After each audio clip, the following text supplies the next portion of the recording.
Father's Day here at River Arena. Just before Copa America begins, look, Colombia, Dominican Republic, Argentina. Look at the Argentinian jerseys, how beautiful. I felt the anointing on that side. Look, look, look. We'll take the Gold Cup as well, as it corresponds. Venezuela, Mexico. Is Mexico in the cup? That applause is for the Lord of Lords, Asia, Africa, Australia, Europe, that are all connecting now. Please take your seats. Mexico was invited to the American Cup, I was told. I don't know if they're going to play, but they were invited. No. Right now we have the Euros, we have the Gold Cup.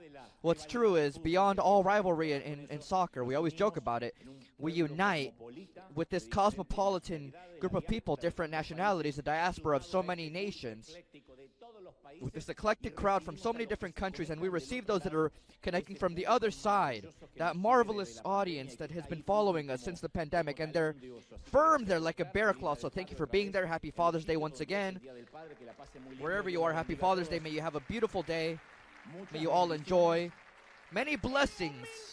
In just a few moments, there's an extraordinary message, but before, a surprise. I had promised it 2 weeks ago, but because of technical difficulties, I'm happy that it's today that we're going to premiere it. This is in Maracay, Venezuela, our beloved Venezuela, along with the team Venezuela Friends. This woman that we're about to get to know is 54 years old. Her name is Rosa Pacheco. She has a spirit, such joy in her heart. She sells candy at stoplights. She has a few personal matters that we're going to get to know. We're going to bless her. I don't want to spoil anything, because if I do, it won't hit you the same. But we have something very special, and what we're about to see is your seed. This is what you have sown, the fruit of your labor. When Monday morning you drag yourself into work, when you get onto the freeway and say, not again, if any of that seed was destined to things like this, man, is it worth the effort each Monday. This is, we are River. Let's go.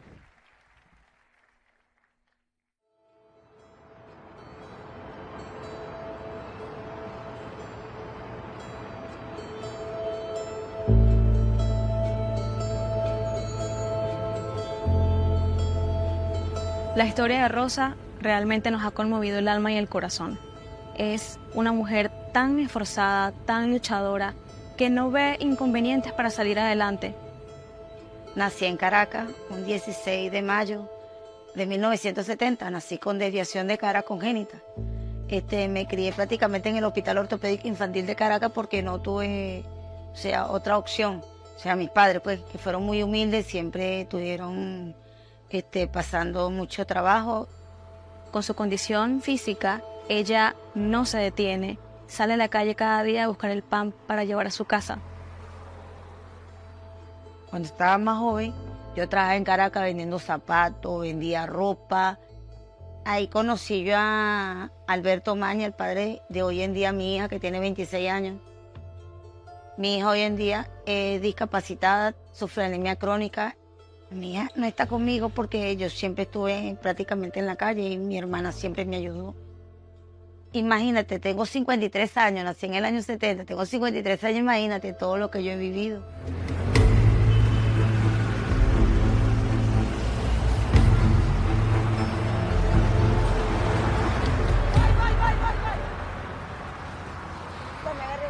Gracias, mi amor.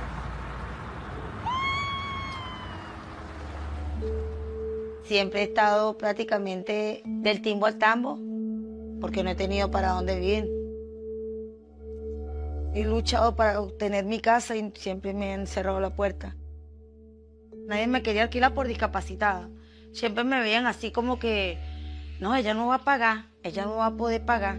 Es una responsabilidad y si se llega a caer, gracias a Dios, a nuestro Señor Jesucristo, que estoy aquí viviendo más tranquila.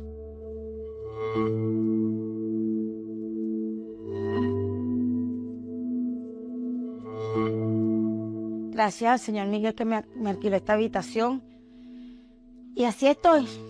Humildemente esta es Rosa Pacheco, la que está en el semáforo.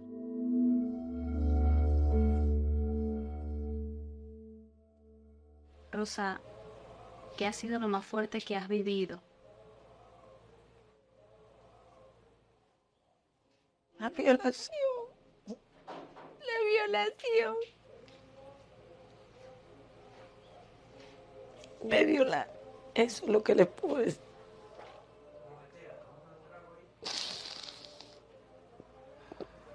Me violaron.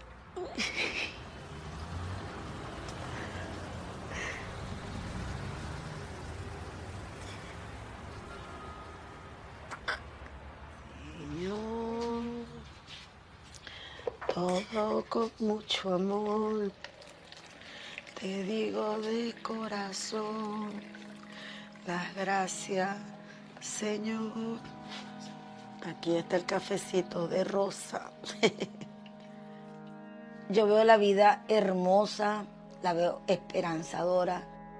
Creo en un futuro bello y hermoso que me espera. Y tengo una fe muy maravillosa en mi mente. Así la defino yo.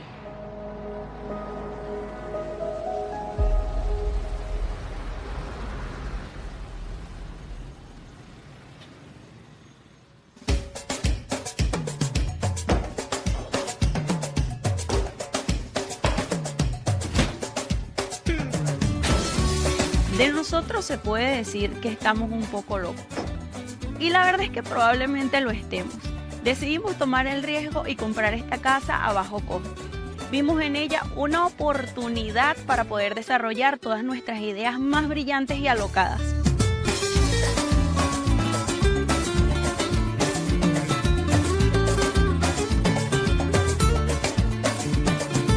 Aquí atrás, como están viendo, están trabajando en lo que será el local de comida rápida que también le entregaremos a nuestra amiga Rosa. Porque no solamente le estamos entregando a Rosa una vivienda con todas las comodidades y ajustada a sus necesidades, sino que también pensamos en darle herramientas financieras y sabemos que va a echarle muchas ganas y le va a encantar.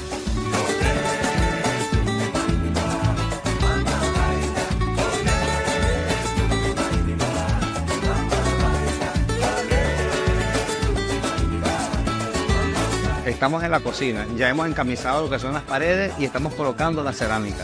Esto va a quedar demasiado lindo. Vamos a ver los avances del patio, cómo vamos con esto. ¡Hey! ¿Qué pasó aquí? Vamos a trabajar con razón. Se nos acaba de ocurrir un gran plan.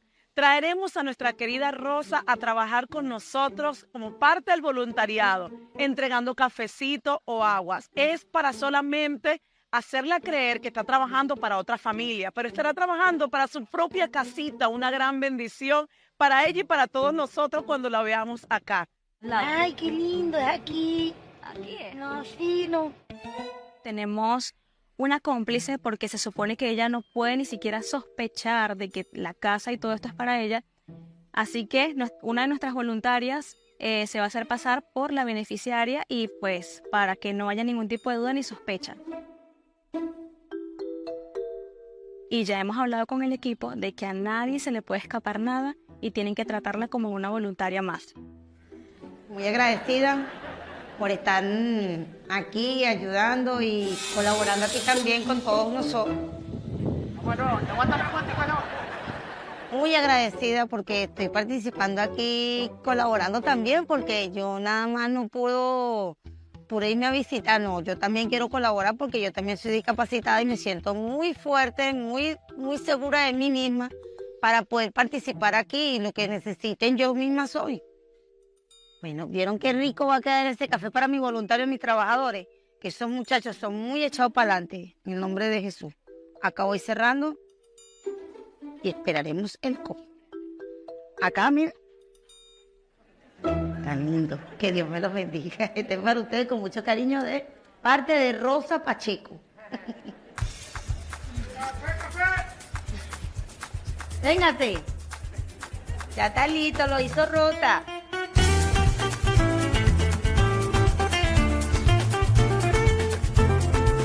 Wow, me quedó bien, ¿oyó? Oíste, me pasé la prueba, ¿sabes? Quedó muy bueno. Thank you very much. ¿Cómo no, mi corazón bello?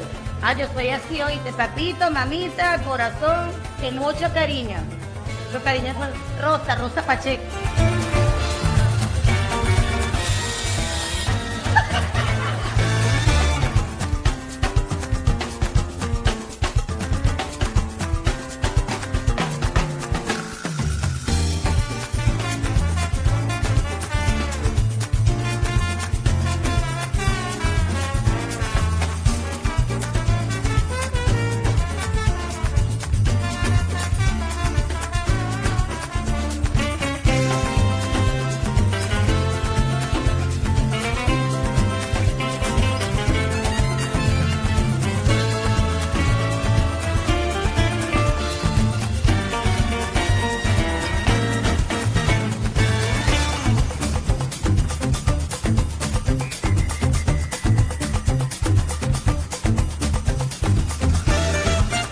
De verdad que hemos equipado esta tienda, este negocio de comida rápida, con todo lo necesario para que ella pueda superarse y pueda salir adelante.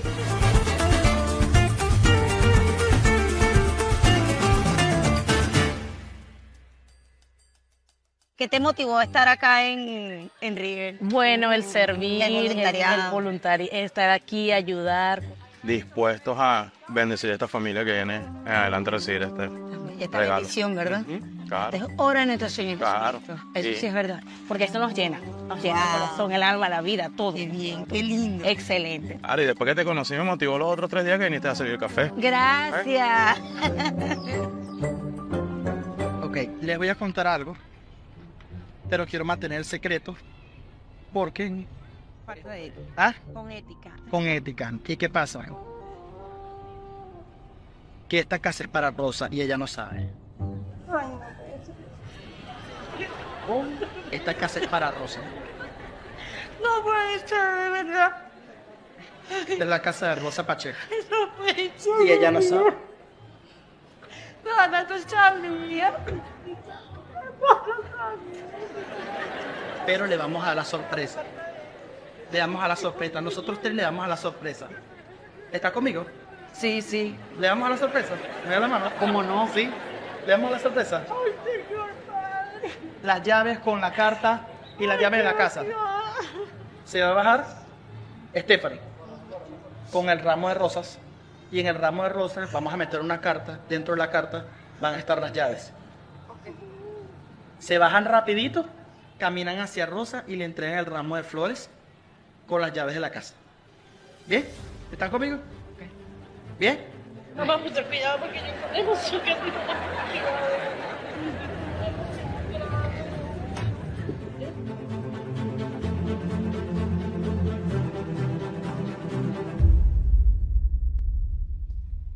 Ven acá, Rosa. Ay, yo voy a entrevistar. Lo que pasa es que Rosa va a revelar a la persona especial que va a recibir esta bendición. Vamos a contar desde 10.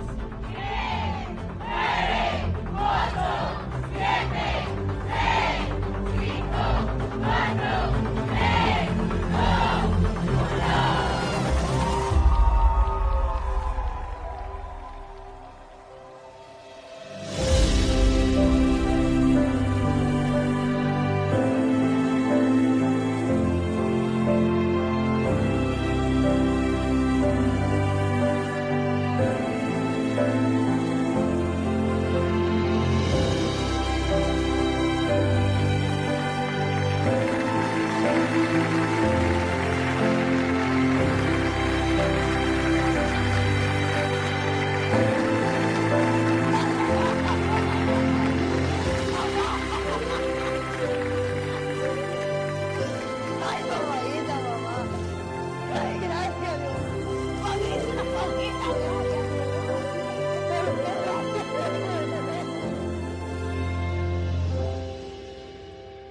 Dios mío, gracias a todos, señores. Muchas gracias. Es de tu casa, mi amor. Mamita. Cuidado. Médico. Ya que te sientes. Toma. Toma. Gracias. Toma. Respira, toma. Respira, toma. Me engañó. Me engañó.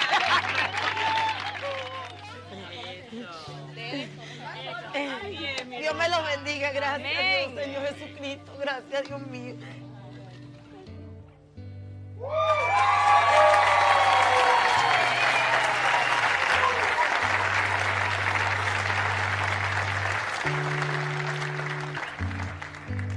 Casa, mi casita, mía, bien bonita. Mi casita, cariñito, mi casita. Mira, Chan. Mira mis coroticos. ¿Tú cocinas rico, Rosa? Sabroso, te voy a invitar a almorzar. Bueno, Mateo, dale. Mira, mis coroticos. Naguara, ya que mira mi nevera, Jacqueline, mira mi coroto, Jacqueline, mi cocina.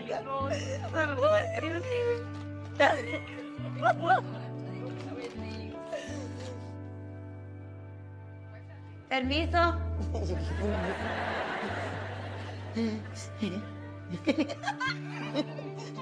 Mira mi closet para meter mi ropita que la metí en maleta, ¿te acuerdas? Sí, velo, revísalo, mami, ábrelo. Mira los ganchitos para quitar mi ropita, ¿ves? Mira, ¿ves? Mira las toallas. Que Dios me los bendiga, me le dé vida y salud. Ahora un aire bien bonito. Nunca había tenido un aire, nunca había tenido un aire. Nunca había tenido un aire acondicionado. Yo vi cuando me senté aquí, yo decía, Naguará, el lujo que esa señora, mira, y para bañarme, ¿ves? Los discapacitados nos agarramos de aquí. Entonces te pusimos tu lavamanos bajito, mira. Lo éramos a mí. Yo decía, esa señora así chiquita, decía yo. Señora chiquita. Todo tan bello, todo tan bonito. Gracias, Dios, gracias. Gracias, Dios mío. Este es el cuarto de Stephanie. Cuando quieras venir, Stephanie. Te quedas aquí conmigo, mami. Yo. Usted es bien lindo, papi. Dios lo bendiga.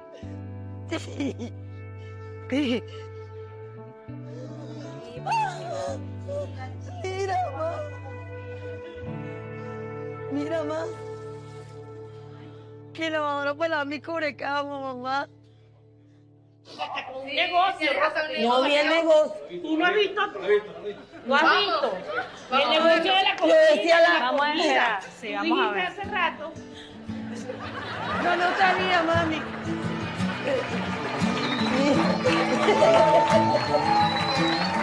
Mira, ma. A la orden. A la orden.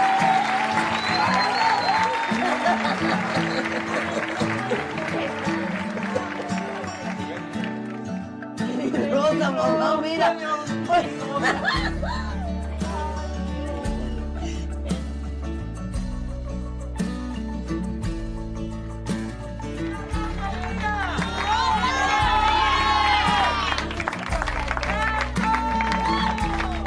Gracias por tanto esfuerzo, gracias por valorarme, te han invitado a mi casa.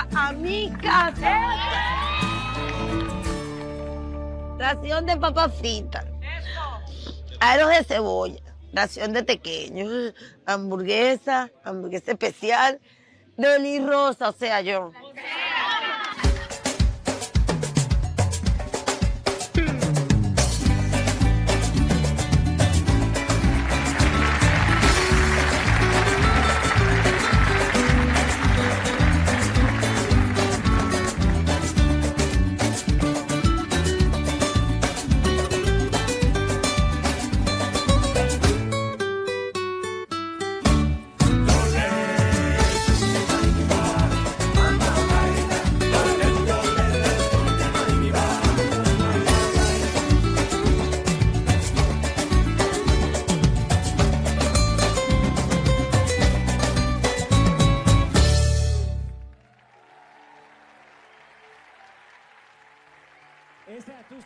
That is your seed.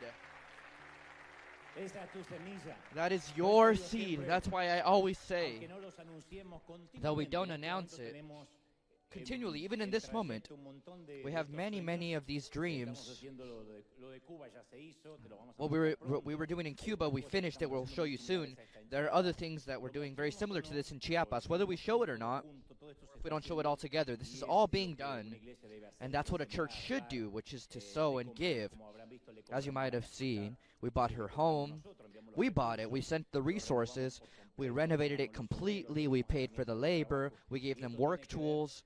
And this has to do with not just giving a fish, but teaching how to fish as well, right? We said not only are we going to bless you once, but we're going to give you a business so you don't have to go back to the streets, to the stoplights.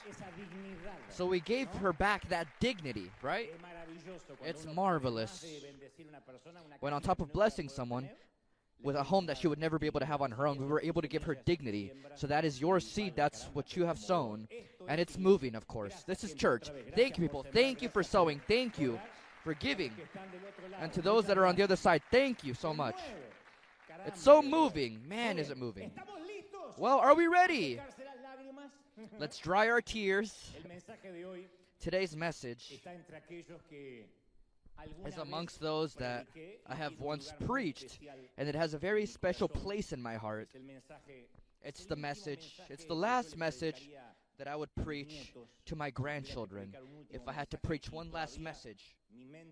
And still, my mind outlives my body, and I'm still fine. I think this would be the last message. In fact, it was one of the first. I thought there was no better occasion than Father's Day to remember it and bring it back to us.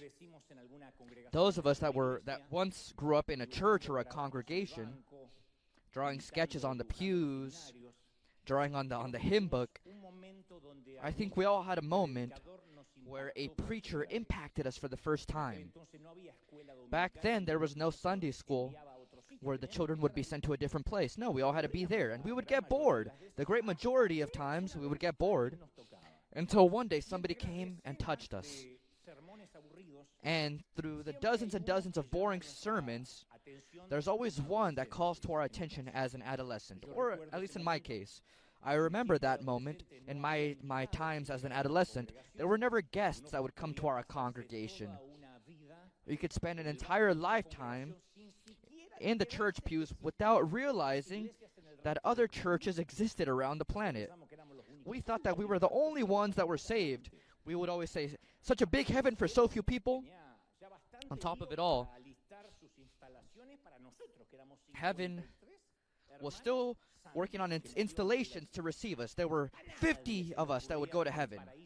It didn't occur to anyone that they would admit strangers into paradise or people from other liberal congregations. But one day, the local pastor, had the idea, almost a crazy idea, of inviting a guest to bring the word. Well, stranger to us, but I'm sure one of his friends. It's been almost 45 years, and I can still see him arriving. He was extremely thin, the gentleman. He carried a black suitcase with steel edging and a trombone and a Creole guitar, obviously in its case. Before exposing his sermon, he asked for a place to pray on his own. Our pastor offered our humid basement. It was the best that we could offer. And after some monotonous hymns that we sang, very boring, the small man emerged from the depths of our basement. He stood before the pulpit and he said, "I'm going to give you guys a song." And then, with his trombone, he played "How Great Thou Art."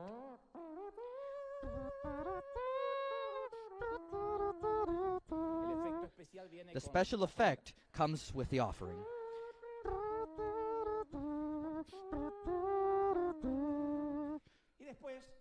And then, the atmosphere was literally electrified just with that. No one accompanied him. It was just him and his trombone, but he would come down with his trombone to walk through the temple.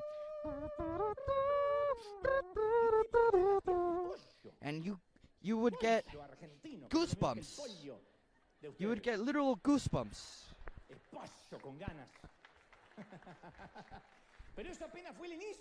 But that was just the beginning. The man put away the trombone after playing How Great Thou Art. So then he grabbed his Creole guitar, and I remember he said something like, "Before I preach, I want to give you another song." This time he sung it because he also sung, and that's when it happened. Generally speaking, preachers see without observing. It's usually advised in public speaking to look at a fixed point when you preach. You don't look at a specific person so that no one can distract you. If you start to look one by one, you can stumble upon someone that's yawning like a hippopotamus. It doesn't happen here. It happens in the second service. Someone that's looking at their phone, someone that gets up to go to the bathroom. So it is advised to look without observing. This preacher began his song looking at each of the 53 members of the church. Each and every one of us. I don't remember that second song that he sang in its totality, but the first time, or at least what he repeated after the bridge, the verse, I remember the first part of it. He would say, "I know you're in crisis, your eyes say so." I don't remember any other part. As hard as I try, I can't remember it, but I do remember, "I know you're in a crisis, your eyes tell me so." And the song said something like, the Lord would wash each tear that falls from our eyes. But the surprising part is that he looked at each person that was seated in that church for the totality of the song. And at one moment, he rotates on his heels and he looks at the orchestra. Back then, this humble servant was attempting to play the drums in a commendable act or attempt of music. I almost don't do it anymore. Well, I don't. The man looked at me. I was behind the drum set. It wasn't like this one. It was a much more improvised set. But he looked at me and observed me, as if he looked straight into my soul and uncovered me. And I had that fear that you sometimes feel when a pastor looks at you and you think that he knows everything. You might say, "Well, what do you mean everything?" Well, yeah, everything. One day I'm going to try it. I'm going to say, "I know everything." And you'll see no one will remain here. And he's saying, "I know you're in a crisis. Your eyes tell me so." As if he were dedicating those paragraphs of the song to me. Those exact words. I still can't explain what impacted me the most. Maybe I was going through a great identity crisis, and so that's why it touched me. Or maybe it was the first time that somebody truly observed me. I had been invisible until then. I must have been 14, 15 years old, but I was invisible. This gentleman was named Luis Tolosa, and I still remember him as the man who was able to see me, who was able to look me in the eyes for the first time and discover that there was a crisis, that there was tribulation in my eyes. The old patriarch Abraham also lived this moment in which the crisis sneaked into his eyes through his gaze. Maybe the story is very well known, but it's good to remember that one day God spoke with his friend, the only prophet that God called his friend. And he gave him an order that lacks all common sense. It doesn't resist analysis. He says, God says, "Take your son, your only son, yes, Isaac, whom you love so much, and I want you to go to the land of Moriah. Go and sacrifice him as a burnt offering on one of the mountains which I will show you.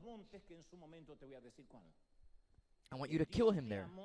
The God of love asking for a human sacrifice. God wasn't like the gods of Olympus or the Greek gods that we would get to know later, asking for human offerings or sacrifices. That's not the God that Abraham served. And let me clarify, there is no way to make this story sound better than what it actually is. There is no way to give this story a spiritual tone so that it can sound like an epiphany. So there are two optics through which we can tell the story. One of them is if you've never had children, you're going to hear the story in a certain way. Why? Because I'm not discounting those that don't have children, but if that's the case, this story is going to seem epic, and it's not wrong. Now, if you're a parent, if you're a father, you can't help but not get involved. This goes for both audiences, those that have children, those that don't. This is a thriller. It's the only thriller that I find, not Michael Jackson's Thriller, I mean as a cinema genre. It has a plot with a lot of unexpected twists and turns. That's what a thriller is. It seems like a suspense novel, but the truth is it's a true story. I always say it's been my favorite message because it also produces a strange mixture of fascination, of empathy, pain. A priori, it horrifies me to know that one thing changed Abraham's life as he had known it. A son that he had been given in his old age. Isaac arrived when he was 100 years old, and his wife Sarah was about 90, and she was barren. She wasn't at an age to conceive children, but that son arrived as a miracle. But now God is asking for that miracle through human sacrifice. And that's how you assume crises come unexpectedly. They're intruders. Let's agree, God hasn't asked us to sacrifice our children. The fact that you've had the desire to kill them is different. But sometimes you receive a text message or an audio message that ruins a family lunch or a phone call late into the night. What you thought would be a calm night, you end up in a waiting room or in the ICU. The financial report from our accountant saying, you know what, I got to tell you the truth. We're having problems, or you're having problems, or the medical diagnosis. It seems like it's all getting worse. A sudden accident with someone that we just said goodbye to yesterday, and you say, there's no way, it's unfair. The eyes of a friend that can't tell us the truth. And they tell us to please sit down before they tell us the bitter and tragic news. Notification of a lawsuit, something that you weren't expecting. But now, you're in the labyrinth of the courts and lawyers, or the final notice from a creditor saying, we can't wait any longer, we're going to cancel the mortgage. Or a drunk driver, because they drove under the influence, they reduce our family down to just a memory or a portrait. The call from our lawyer, man, I've been through that. I loved the lawyer because he was my friend, but I hated when he called me because he never called me to talk about soccer or Messi. It was always to talk about how the trial was going, how the lawsuit was going. But those minutes are few, but they can create a crack. It's a point of inflection for the tranquility of our soul. And the way those crises are, you can't share them with many people. Most likely, we don't share them with anyone because, after all, who's going to understand exactly what we're going through? They tend to be strictly personal trials, private. They fill us with shame if a child is involved in drugs. We try and say as little as possible to the people around us. We try and hide it. If we come to the temple and say, you know what, no, everything's fine. I trust in God. I have faith. We're almost afraid to share what's happening with us because we think that that'll give it more strength to the misfortune. That's why Abraham doesn't tell his wife when God tells him, you have to sacrifice your son. I don't think he tells his wife. The Bible doesn't shed light on whether or not he does, but I dare to think that if the Bible doesn't say it, it's because he didn't tell her. And we shouldn't blame him. It's not a lack of dialogue. It's just, there's no way to make this sound good. Sarah, the Lord just asked me to sacrifice our child tomorrow morning, but don't worry about it. It's just, they're routine orders. No, there's no way to make that sound good. Cancel the school plans for tomorrow. We have to kill the boy tomorrow. It's an order from God. There's no way. There's no way to make that sound spiritual. Even if you use a deep voice for Sarah to say, yes, Lord, we'll obey. No, there's no way to plant this idea. There's no explanation. There's no rationality in it. there's no point in debating it, because she would say, "Why are you crazy? I think you're a senile old man. I think the devil spoke to you, not God." And so maybe if Abraham said, "I have to sacrifice my mother," she would be happy and she would say, "Yes, that's God." But no, not the boy. And in these trials, we feel so alone that sometimes we don't even have someone to share this burden with. It appears as if no one was there to defend you when that stepfather or that uncle or that neighbor or that close friend abused your innocence and took the most precious thing you had when you were just a little girl or just a little boy. These are marks that remain forever, and then you're a part of a statistic. And I always say, not even that, because in order to be a statistic, you have to denounce it, and generally, some of us come from generations where those things weren't spoken about, so that you didn't have problems with the family because it would be a scandal. Someone must have said something when he abandoned you without saying goodbye, without telling you where he was going. Your mother should have defended you from the abuser, or at least asked you why you were living as a little girl with sad eyes. But you collect that bitterness, that pain, that resentment of saying, "Why did I have to go through that alone?" Through each trial, the same phrase appears. They should have, they could have said, they could have done something. And for that reason, I think the worst moment for Abraham was the night of the day in which God gave him the order. I don't know at what time the order from God came to Abraham: kill your son. I want you to go to a mountain. I want you to go to the land of Moriah and kill him there. But I don't know at what point in the day he gave him the order. But I can imagine what that night must have been like, because we've all had an eternal night where we couldn't get any shut-eye. Without a doubt, no matter what country we were born in, what culture we're a part of, or our academic preparation, we've all had an eternal night, a dark night in our soul. The night of the day in which you weren't corresponded in love, the day you failed the test, the day you didn't qualify or you got rejected on your college application, the day you began to realize that your partner was a little more distant and they began to close off their hearts. So I'm talking about that moment in which the fatigue is demolishing. It's devastating. Your body's asking for rest, but your mind doesn't give you a ceasefire. We're far too worried to forget about it all. There aren't any pills, there's no tea, there's no warm milk that can help us reconcile our sleep. We're too burdened to hug our pillow and just rest.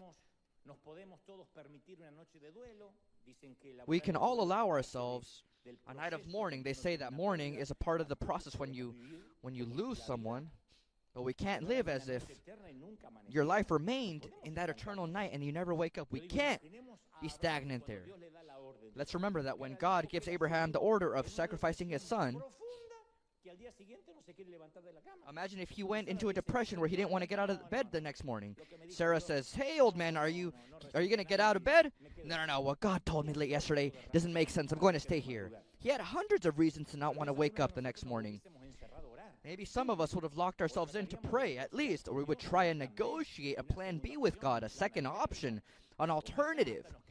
Or maybe we would even stay in our pajamas without showering, ruminating on the crisis, turning it upside down over and over again. Many times we do that. Ruminate is what cows do with grass, and some of you with burgers, but generally speaking, cows with grass.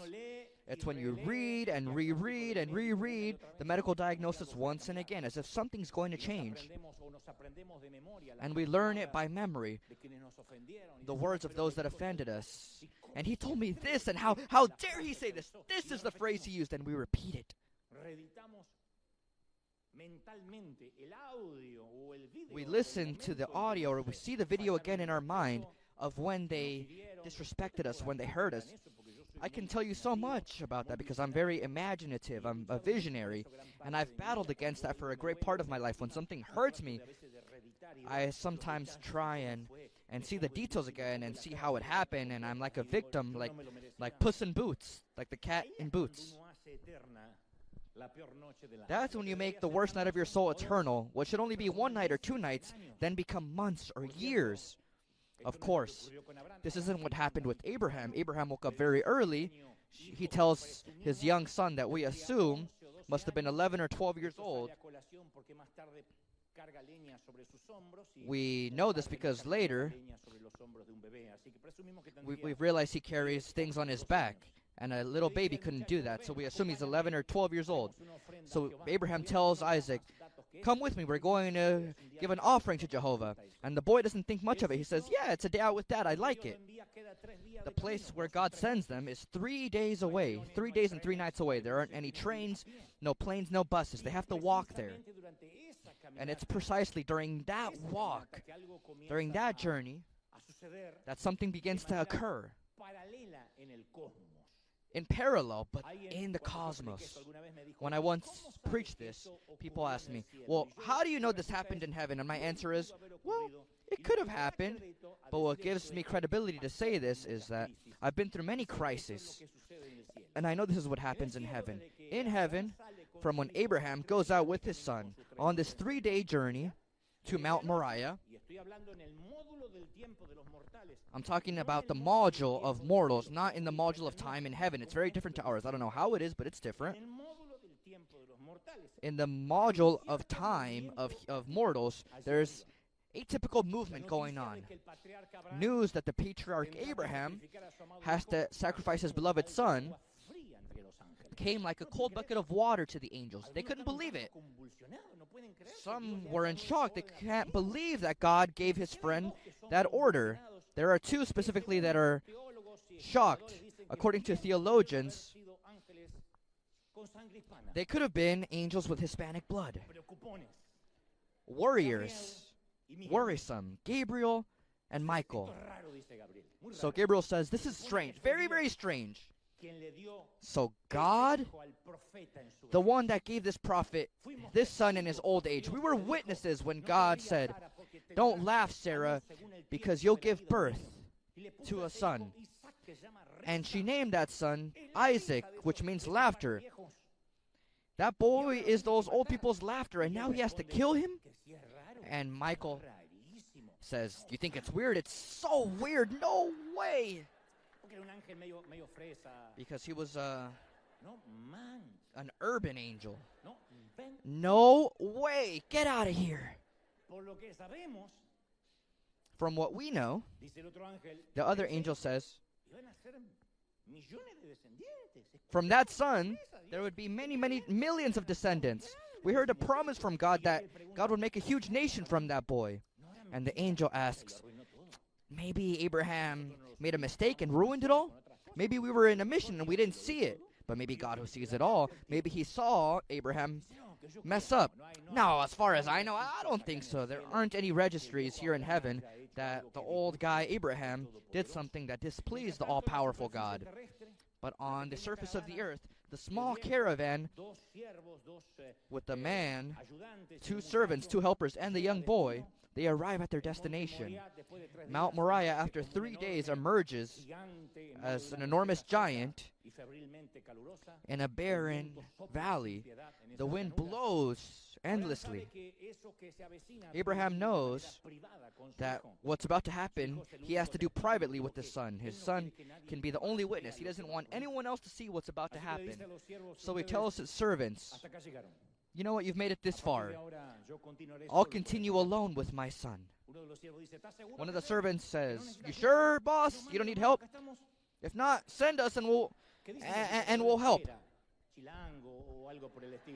Historians say that this servant must have been Mexican. You sure, boss?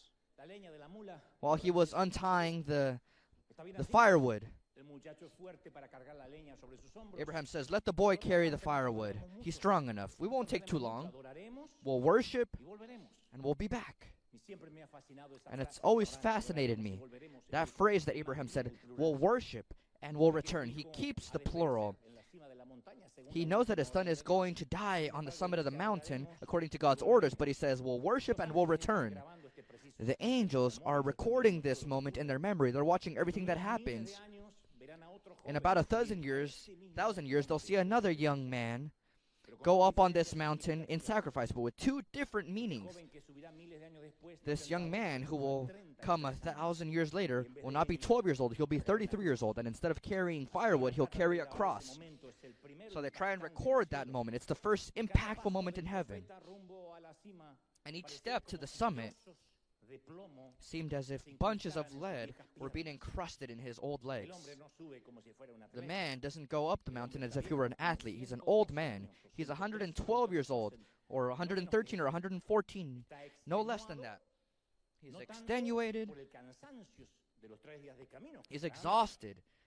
Not just because of the 3-day journey, because that's a long trip, but also because of the emotional burden that distresses his heart. That's what crisis produces. When you're having a problem, you have eternal tiredness that you can't cure with 8 hours of sleep or medication or a spa or yoga classes. What cures the tiredness of your soul is something very distinct to normal rest. We'll speak about that in just a moment, but the truth is that Abraham feels exhausted, and this is the last part of the journey. He doesn't stop meditating. He left his home 3 days ago, and now he's about to arrive. Deep down inside, when we're in the middle of a crisis, we ask ourselves what Abraham asked himself. If God is going to intervene, if he's going to change the orders, because it's fine. When we first receive a bad diagnosis, you say, well, this might just be a test or a trial. But in the end, God will change it. I'm sure the next analysis will be the complete opposite to this. It's fine. My child is going through a difficult moment, but I know next month or next year, everything will be different. But for some reason, we tend to ask ourselves as parents, why they have to go through 4 days of intense fever, and then God can finally heal them. Can't he do it quicker? Why do we have to wait anxiously for a tardy resolution of that lawsuit that's been taking your peace? And it seems like all the paperwork has stopped. Nothing fixes itself. You think, God has already told me that I'm going to be free, that I have his favor. Others ask themselves, why didn't the love of my life appear years ago? Now I wouldn't be stuck with this fool. And sometimes we feel that the clock, or God's clock, is running late. But something special is happening in heaven. For some reason, rumor has spread amongst the angels. Because amongst the angels, like the line here in the morning, the rumors spread quickly. The good rumors, as it happens here. And Michael and Gabriel are not alone. There are dozens more. 7 or 8 other angels that are worried and intrigued, asking, what's going on? What's happening? No. The all-powerful God has never ordered a mortal to do something like this. This is singular. Gabriel says, this is a case that has no precedence. This has never happened. Gabriel insists, I think we should ask. What do you mean we should ask? Michael says, really? What are you saying, Gabby? They were comfortable with one another. Nothing, Miguel. Nothing, Mike. I'm just saying we should ask. What? You're telling me you think we should go to God and ask him, Lord, we want to know what you're doing here. Are you all right in your head, or is your halo on too tight? You should know that there are things that us angels don't know. What do we care? You think God has to explain to us? Gabriel says, no, I'm not trying to say it like that. I want to know what's happening. We can go with humility. We can send a delegate so that he can ask the Lord in respects to what's happening with Abraham. He might just say, what do you guys care? And we won't lose anything. But he'll say, you'll know in its time, or you'll never know. I don't see it too complex. And as a delegate, I don't see anyone better than you, Mike. You should hurry because the prophet is on his way to the peak of the mountain. God's white throne, majestic, in the midst of a superior choir of angels, baritones, the best tenors that the universe has given. There's an indescribable light that fills the room. shining on the Father on his white throne, and in that rigorous silence, God is contemplating the patriarch in detail. He is contemplating the old man's walk along with his son. And that's where Michael goes to the big white throne of the Lord.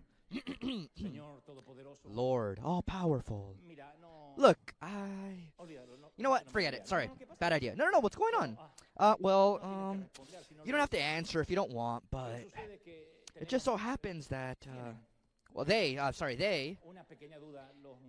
the angels over there have a small doubt, and I wasn't too interested, but they chose me to come speak.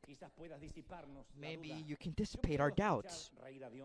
I can hear God laughing. He doesn't take his eyes off the mountain. I think the chuckle is heard throughout heaven because obviously God knows what Michael came to ask him.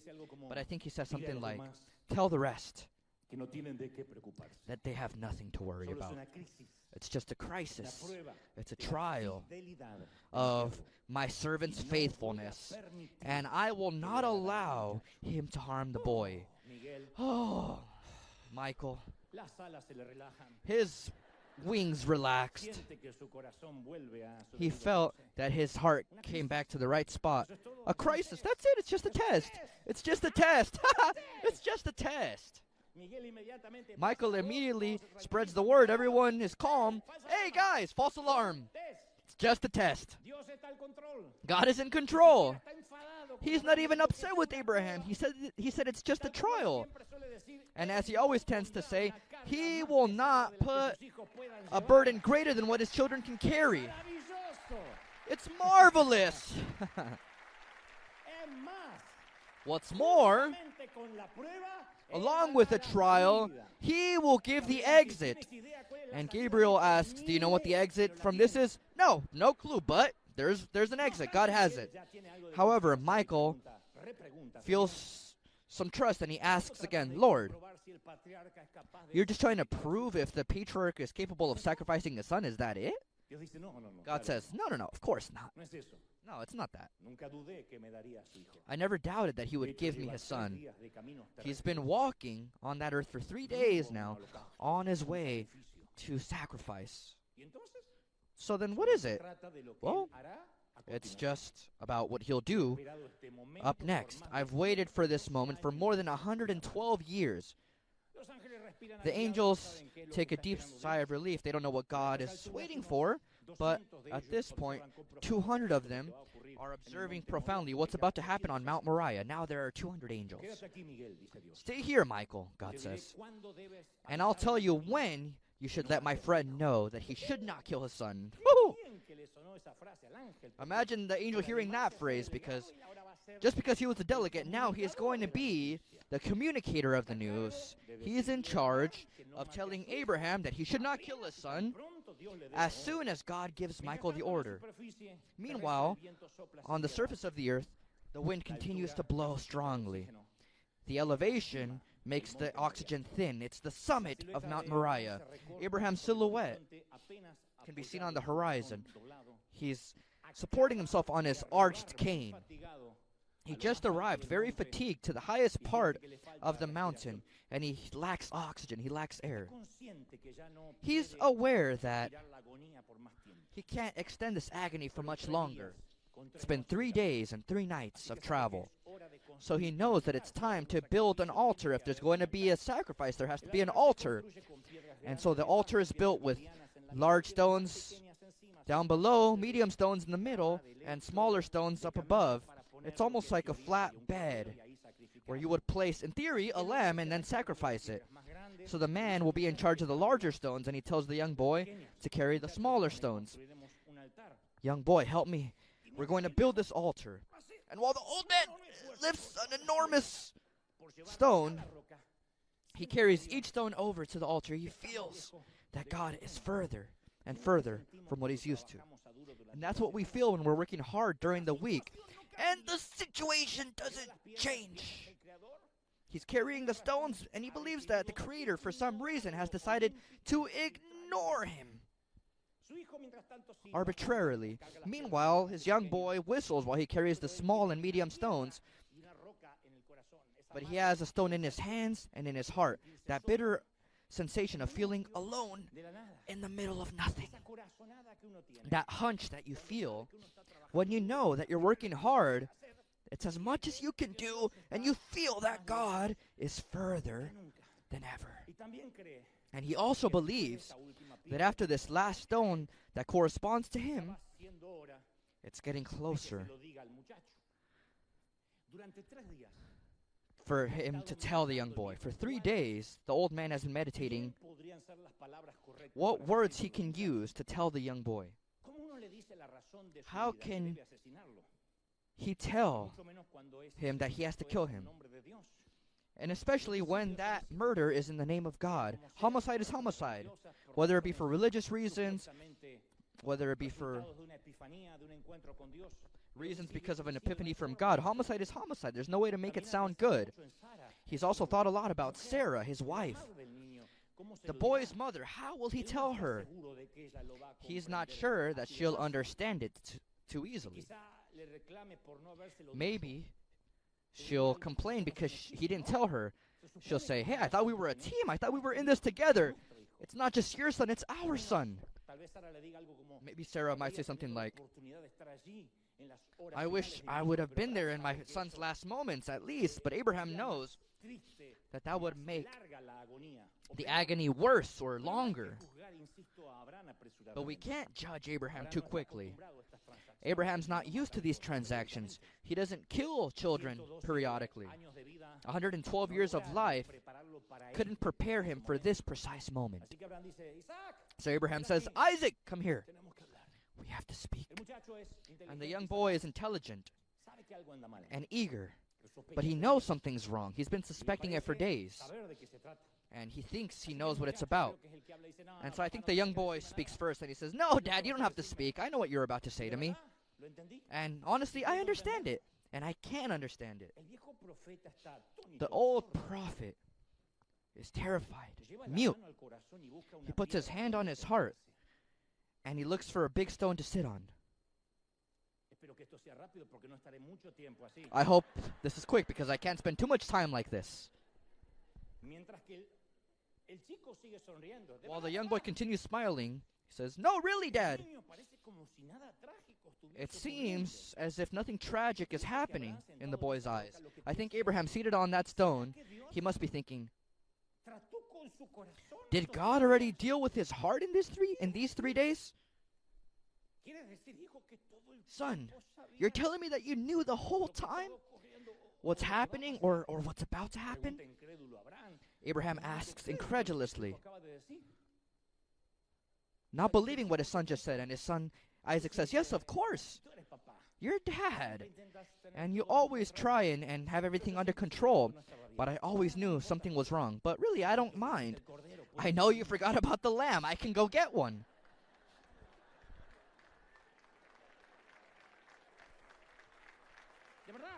Really? And when I asked you, you said God will provide. All right, he didn't provide. It's fine. Doesn't matter. I can go look for one now. There's some at the bottom of the mountain. It's no trouble. No, son. No, Dad, it's no trouble at all. Son, no.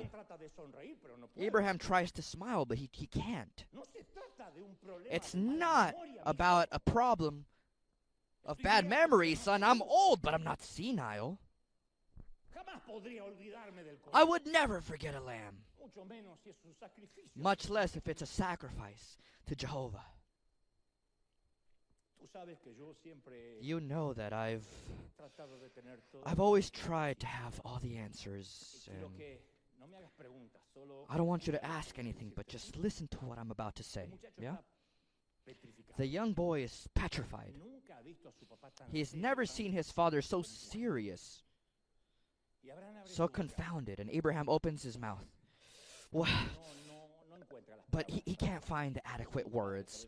Those of us that are parents know that there aren't any adequate words for this. Because when it's about killing a child, there are no words that can articulate that. No vocabulary in the world has these words. Either way, the boy has already read the father's eyes. He knows he's in a crisis because his eyes say so. So no words are needed. You're going to kill me? The man only looks at him without answering. And in that way, he answered. And both embrace each other in silence. I can't see who took initiative. Maybe it was the boy who leapt into the father's arms, but with that type of news, I think it might have been Abraham who brought him in close. Whoever started that embrace, this embrace just moved the heavens. Now Gabriel is desperate. He's anxious up there. Behind him, it's no longer a dozen angels. There are hundreds. No, sorry, 1,500 spectators that are flapping their wings. And they're watching what's happening on the surface of the earth. But meanwhile, God continues observing that embrace, that scene, as if he didn't want to miss a single movement from his friend. It's as if he's watching a great movie and he doesn't want to miss a second. Michael says, God, all-powerful, please let me come down. Let me go down. Please, he's going to kill his son. He's going to kill him, and I won't make it. I was calculating the distance, and I won't make it. And the all-powerful doesn't lose his calm, and he says, no, not yet. I know what my friend's limit is. I'm sure he can stand it a little while longer. I know what type of wood Abraham is made of. Even so, he hasn't done what I've been waiting more than 100 years for. Abraham knows that the young boy hasn't resisted, nor will he resist, but he also knows that his own natural instincts can betray him. So he brings out a rope from his improvised luggage, and he asks Isaac to join his wrists and his small ankles to tie him up. The boy obeys while he sobs in silence, and the father ties him. The boy might say something like, Dad, it's not necessary. Yeah, I know. This isn't the fun day in the field that he thought he would spend his dad with. And though he's only 12 years old, he already had his own plans. On his way back home, he wanted to draw something for his mother, and if he didn't get home too late, maybe observe the comets in the heavens. Maybe he had a project for the next weekend with his friends. Anything but dying. Dying was not in his plans, and much less at the hands of his father. And Abraham isn't having a better time. Let's stop and think about the way in which he was tying up the young boy. It's the most difficult knot he's ever tied.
Think that he's too old to tie a tight knot with someone that's trying to resist. No, it's not his old age. This man has tied hundreds of rebellious lambs that weren't willing to be assassinated. If he's taking long to tie the knot, it's because he imagines that maybe he's buying time and he'll hear another order from heaven. I don't know. Maybe a twist in the plot. A voice that says it was all a bad joke or a hidden camera somewhere. Now there's a revolution in heaven. There are 3,000 angels contemplating the frame. And if you pay attention, we'll hear continuous murmuring. All the angels are speaking amongst one another, asking themselves if Michael is going to make it, if he's not late, if he's delayed. Does God realize that with each minute that goes by, the young boy's life is in danger? So somebody asks, shouldn't Michael go down now? Shouldn't he get closer? And Michael asks God again, Lord, all-powerful, don't you think it'd be better for me to just go down now? No, don't even think about it. The Lord answers, my servant can handle a little more. The more he handles, the more blessings I will give him. My servant can handle a greater limited situation. And now Isaac is tied up on the surface of the earth. Now his father, once he ties him, he carries him up as if he were a baby. And he deposits him on the altar. The boy hasn't stopped crying bitterly. Son, the old man says, my little boy, if you want to say something to me, I think this is the moment to say goodbye. But let's make it easy, you know? Don't make it difficult on me. I've always had doubts about what the young boy's final words might have been. I don't know what he might have said. What do you say when your father is about to kill you? The person that should protect you and contain you is now your assassin, and the God that your father serves is the intellectual author of the crime. What can you say? But I go into the mind of an 11 or 12-year-old boy, and he might have said something like, I can't forgive that you didn't tell me when we left home. I didn't say goodbye to Mom. Not the way she likes, that I gave her a half kiss while she was asleep. I miss her. I wish you were here. The young boy's words end up breaking the man. He can no longer pretend that he has everything under control. It's impossible to see a boy with tears in his eyes, tied up on an altar. At this point, there are thousands of angels contemplating it all. Michael is so afraid. He said, God's going to kill him. God, he's going to kill him. He's going to kill him. Please let me go down. I won't make it, please. I've been thinking about it. I won't make it on time. And God says, you'll make it. Be calm. You'll make it. My friend can handle a little bit more. And now the man lights a fire. The altar is there with his son tied on top of it. And he heats the blade in the flames. If there's something that this man knows, it's that his son should suffer the least amount possible. So he must do it quickly in an expedited way. So that's why he heats the blade. It'll make the sacrifice pragmatic. The tears of a man who got to know 1,000 deserts seem like the eyes of a young boy that doesn't know where to run to. And he dedicates these last moments while he heats the blade. He dedicates those final moments to mortifying himself even more. He thinks about the empty room that used to be Isaac's. He thinks about Sarah, the way in which he'll have to tell her. He knows that they'll never be the same after this. Most likely, they'll get a divorce. Too much pain to try and be happy again and ignore it and pretend it didn't happen.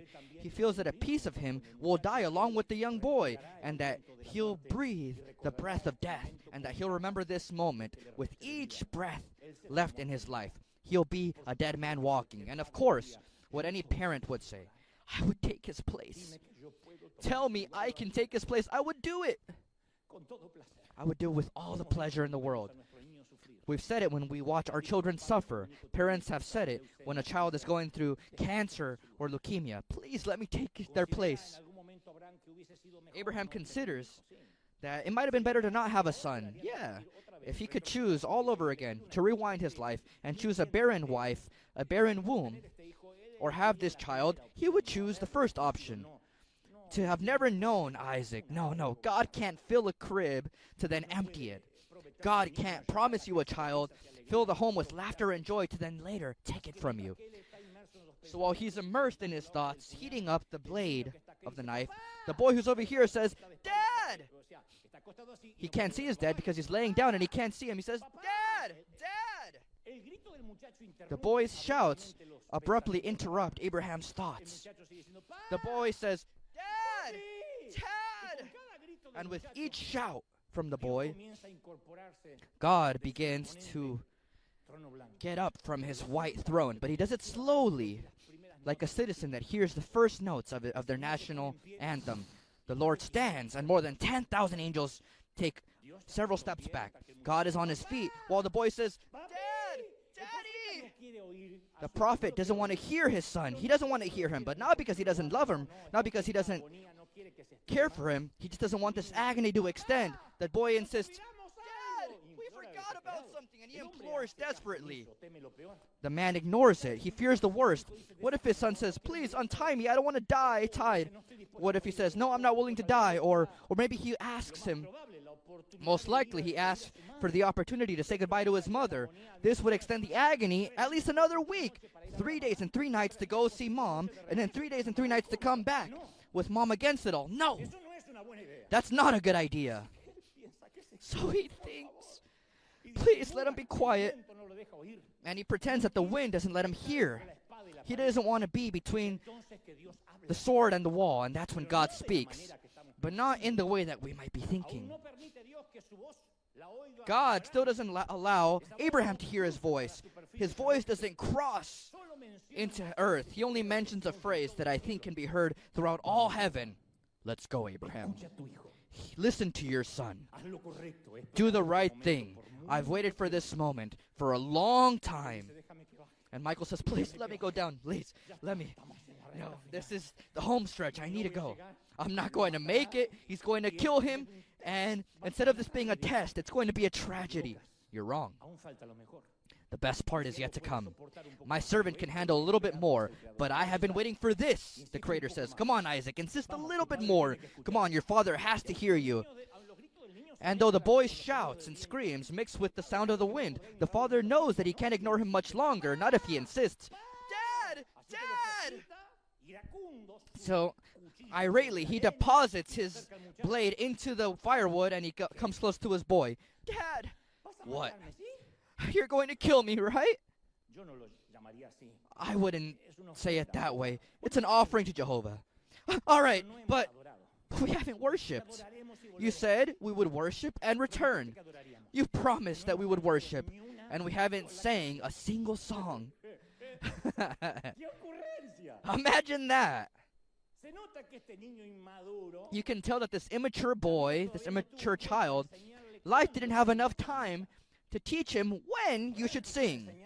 Abraham would love to teach him when an adult should worship. Maybe this is the moment to give him that clarification. First of all, this isn't the place, this isn't the time to sing.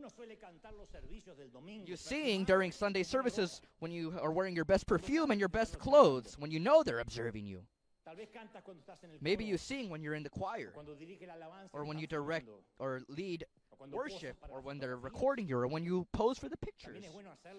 It's also good to do it during a night of celebration, a worship night.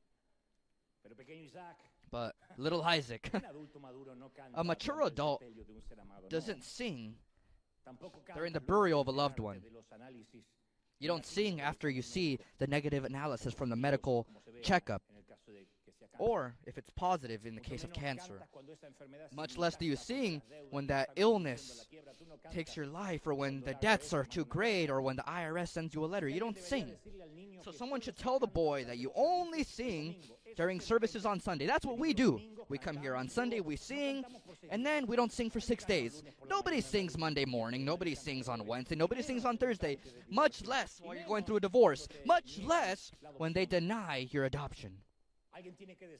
Someone has to tell the boy that you worship on the grassy fields and not in the loneliness of the desert. Well, maybe Isaac isn't so wrong. Maybe for that same reason, years later, the Lord Jesus Christ would say that we should be like children to understand the kingdom. Maybe this is the song that God had been waiting for so long. Maybe this entire test was to arrive at this song. Let's agree that Abraham doesn't want to sing. He doesn't feel it. He doesn't feel a desire to sing. He wants to finish this now. But who can deny a last desire to someone who's condemned to death? So, though he doesn't think it makes sense, he says, okay, let's just do it quickly, son. What do you want to sing? And while we're on earth, we'll never, ever, ever know what song they could have sung together. But I always imagine, though it was composed thousands of years later, if they had known it, I think they would have chosen the beautiful song, How Great Thou Art. The one that Luis Tolosa sang, that guest, with his trombone. And so they begin to sing. The boy's voice is confused with the father's exhausted voice. Oh Lord my God. The man sings, when I in awesome wonder. You. Consider all the world's thy hands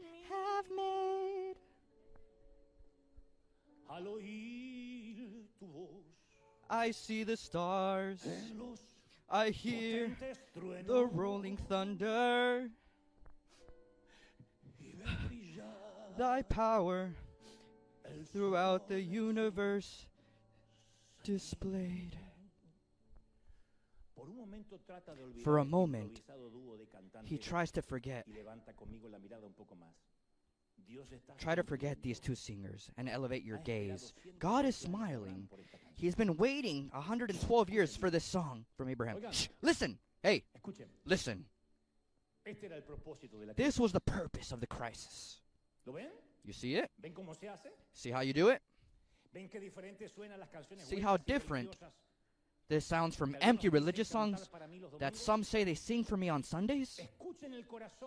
Listen to the broken heart and the broken song from this man, and listen to his little boy.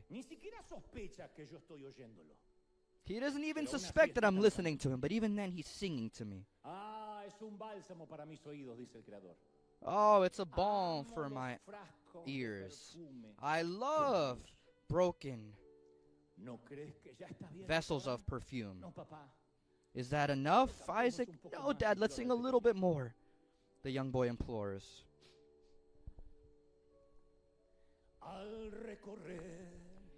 And when I think that God, his son not sparing, sent him to die, I scarce can take it in. That on that cross, my burden gladly bearing, he bled and died to take away my sin. I'm sure that in all of history there were two moments in which the heavens were silenced. When they crucified the Lord on Golgotha, on this same mountain, and on this occasion. The murmuring of the angels has completely stopped. It's a deathly silence. All the choir stopped singing. The best baritones and tenors that the cosmos of the universe listen in silence. The song of the old prophet and his young boy that rises from Mount Moriah. Then sings my soul, my Savior God, to thee. The old man sings, how great thou art, how great thou art. Then sings my soul, my Savior God, to thee. How great thou art, how great thou art. It's not the best song that someone has sung. No, there's no orchestra to follow, no choir. I don't think either of the voices were in tune, but it's what matters the least now in heaven. God is listening to their hearts. The trial had this expiration date. It had its moment, time, and space where the crisis would end. And exactly when they began to sing, when you sing in the middle of the night, the darkest night of your soul, we have the best audience that any artist could ever dream of. Broadway can't give that to you. Not even the best theater in the world can give you this audience. The same God himself and millions of angels listening in silence to those that go through the desert. Hallelujah! Then sings my soul, my Savior God, to thee. How great thou art, how great thou art. Hallelujah! Then sings my soul, my Savior God, to thee. How great thou art.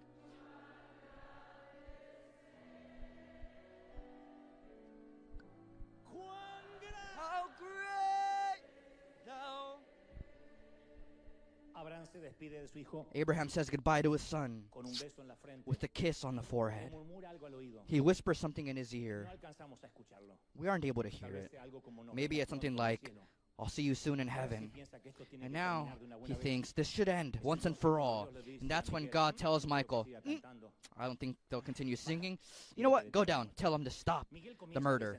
Michael begins to descend at the speed of light. And he goes through the third and second heavens, Andromeda, the Greater Bear, Perseus, Cassiopeia, Orion, the Milky Way, and the first guy. He said, I know I wasn't going to make it. I can't make it. I'm not going to make it.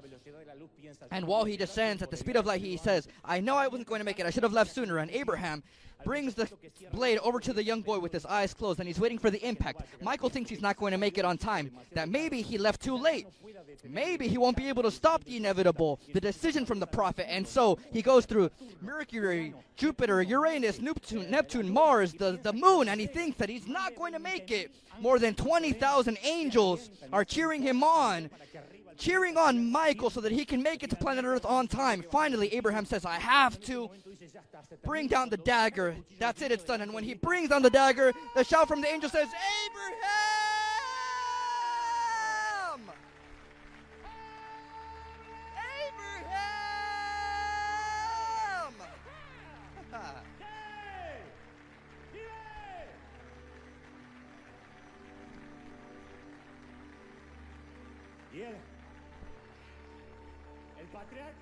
And the patriarch stops his dagger just millimeters away from the young boy's chest. And the angel catches his breath on a rock. Woo! Forgive me. In the darkness, we're lost and found. Whispers echo, a haunting sound. Layers of vocals floating in the air, lost in the moment without a care. Melodic waves of emotion, experimental simply devotion. Classic crossover of styles untold. In this indie rock world we won't grow old. A captivating blend of alt rock. In this journey we'll never stop. Female vocals, a soft embrace, guiding us through time and space. Melodic waves of emotion, experimental simply devotion. Classic crossover styles untold. In this indie rock world we won't grow old. A captivating blend of alt rock. In this journey we'll never stop. Female vocals, a soft embrace, guiding us through time and space. Melodic waves of emotion, experimental simply devotion. Classic crossover styles untold. In this indie rock world we won't grow old. Lost in the rhythm, lost in the beat. These haunting melodies so bittersweet. Layers of vocals, a symphony of dreams. In this chill vibe we find tranquility it seems. Melodic waves of emotion, experimental simply devotion. Classic crossover styles untold. In this indie rock world we won't grow old. As the music fades into the night, we'll hold on to this feeling tight. A blend of genres, a fusion so pure. In this chill style we'll endure.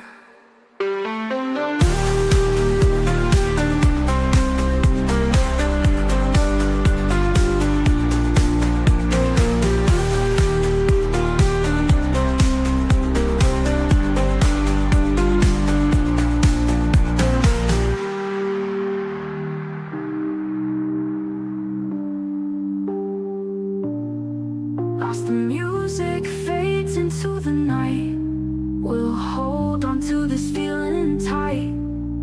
A blend of genres, a fusion so pure. In this chill style we'll endure.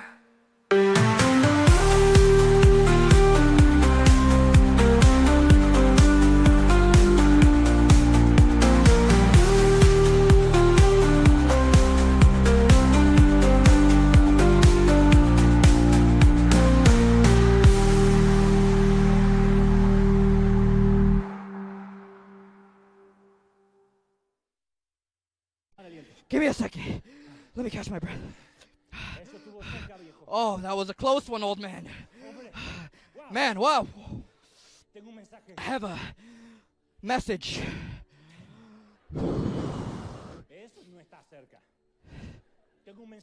I have a message from God. He tells me to not kill him.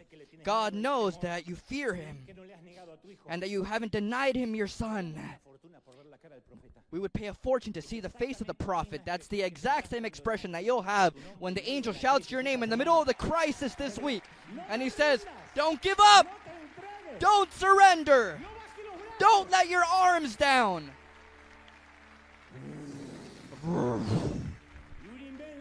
And an immense gray curtain begins to open up, leaving way for a radiant sun. And the man unties the young boy confused. He laughs and cries at the same time. The young boy says, what happened? I don't know. And a powerful voice can be heard again, but this time it's not the angel, it's God, the friend. Because you have obeyed me and have not withheld even your son, I swear by my own name that I will certainly bless you. I will multiply your descendants.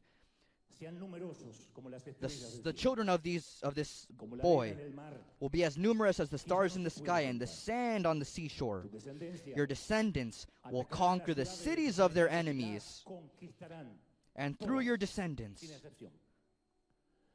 all the nations of the earth will be blessed. All because you have obeyed me, Abraham. God tells him that for each grain of sand that embedded itself in his soul, in his heart, he'll give him a child. And while they embrace, they begin to cry. But these are different tears. There's no more pain in the old patriarch's heart. These are the tears of somebody that just finished the crisis, and he received his diploma of honor, and then God peels back the curtain and shows him there's only one occasion, one, where everything happens the opposite way of what we're used to.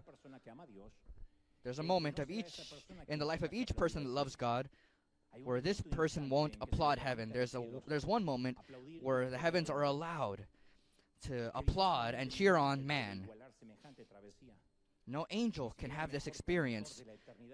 Not even the best singer in eternity can sing a melody like this old man and this young boy just sang on the summit of the mountain.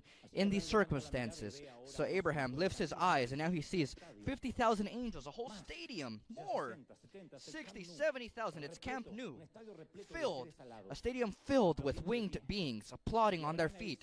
And Abraham and Isaac bow like actors at the end of a play, giving thanks for the ovation. Michael applauds and says, you did a good job, old man. You did a great job. And this morning, afternoon, or evening, wherever you're listening to me from, wherever you're watching from, for this moment, I want us to do the same. For this instant, we always applaud God, and we'll continue doing it. But for a single moment, I'm going to ask you for something unusual, that while you applaud, you look at the person around you, next to you, in front of you, over there, and tell them, you've done great. Let this be a standing ovation for having obeyed, for not giving up, and for having gone through the crisis. Well done.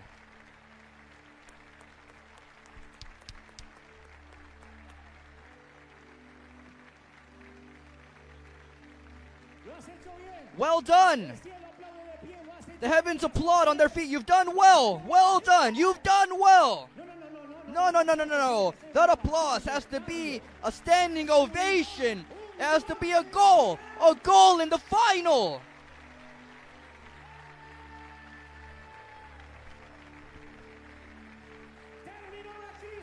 The crisis is over. You've done well. That applause. Come on. You haven't given up.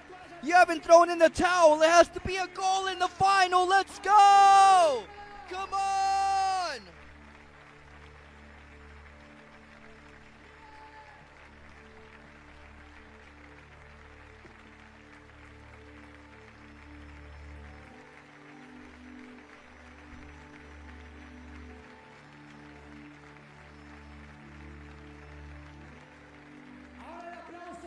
And now that applause goes to the Creator, the King of Kings, because He brought us out.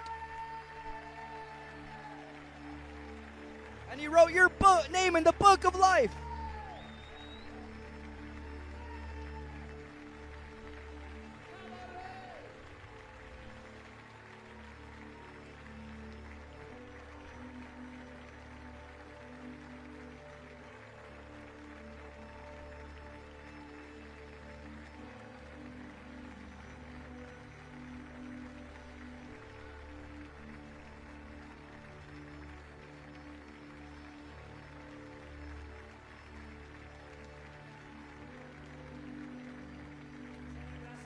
Celebrate, celebrate, celebrate, celebrate, celebrate. The angel has shouted your name. The angel has shouted. Don't give up. Don't give in. Don't let your arms down, Dad. Don't let your arms down, Mom. Don't let them down. Don't give in, says the Lord. Hallelujah. May God bless all those on the other side. May you continue praying and feeling this marvelous feeling. We'll stay here a few more minutes at home. May God bless you. May He protect you. God tells me to tell you, you can't imagine how much the Lord loves you. You can't imagine. How can He forget you if He has you sculpted in His hands? He loves you, little girl, little boy. Don't give up. God bless you. Until next time, wherever you are in the world, I'll see you in Spain this week. God bless you.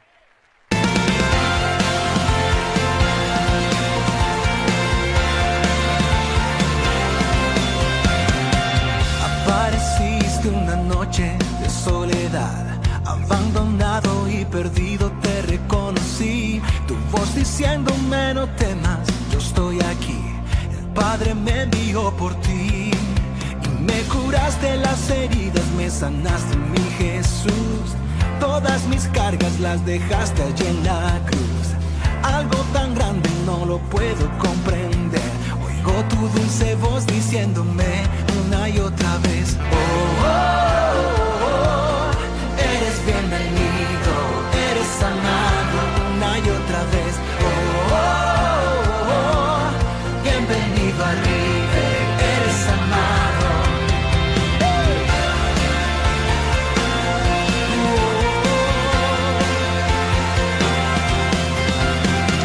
Apareciste en una noche de soledad, abandonado y perdido te reconocí. Tu voz diciéndome no temas, yo estoy aquí.